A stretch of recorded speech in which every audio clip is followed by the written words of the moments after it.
Yat e, she Kevin Woody Nishia. This guy Nishlin do yat and touching Bashishin.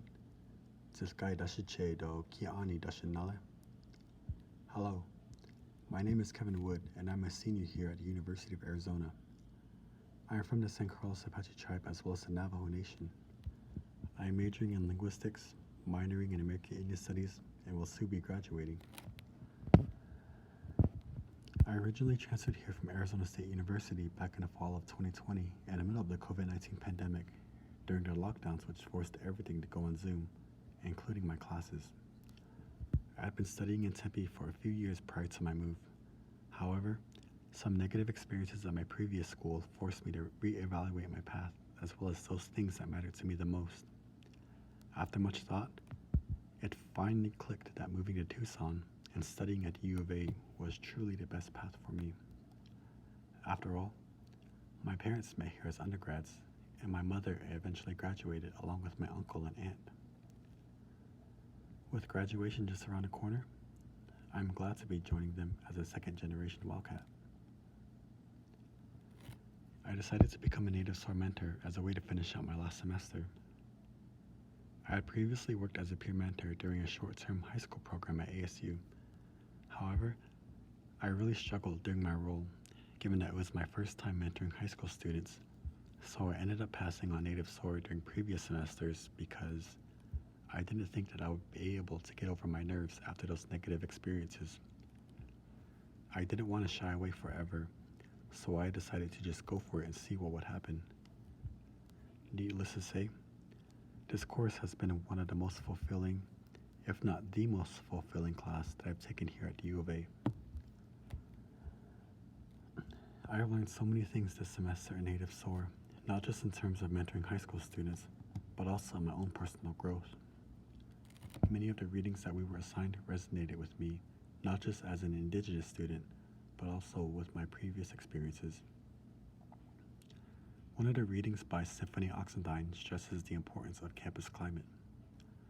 Colleges are a mixture of individuals from all walks of life who have similarities and differences in terms of experiences and views. Oxendine states that a welcoming campus climate has been found to be associated with students' sense of belonging. Conversely, students' perception of a hostile or indifferent climate have been linked to lower academic self-confidence, negative effects on psychological well-being, decreased attainment, decreased academic involvement, decreased social involvement, and lower institutional commitment. This was especially true in my previous experiences at my old school, in which I struggled to connect with other students. Therefore, I became isolated and eventually developed an alcohol addiction which took some time to overcome. Sharing my experiences with my mentees and being vulnerable have helped me to relay my struggles in a way that has given them hope and demonstrated resilience on my part. It has also helped me to learn how to create an inclusive, judge-free environment in which all are made to feel welcome. Another reading that really stood out to me was Amanda Tetching's reading on the financial hardship monster.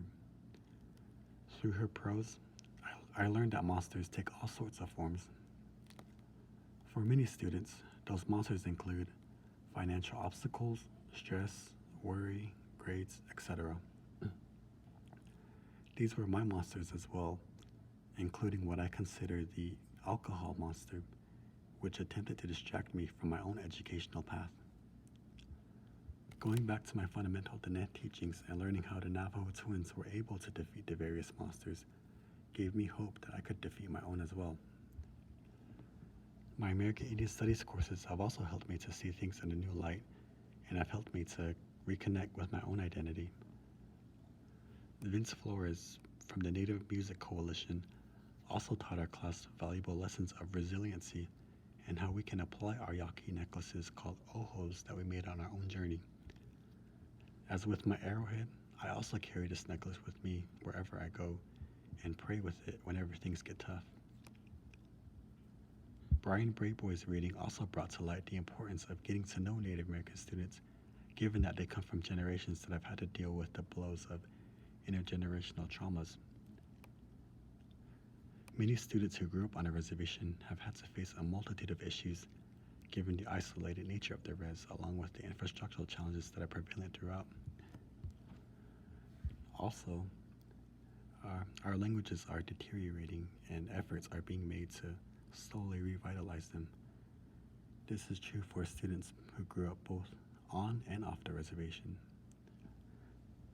These things and more tend to be experienced in a unique way that Native people can understand, and therefore, it's important that our youth have the necessary support for success.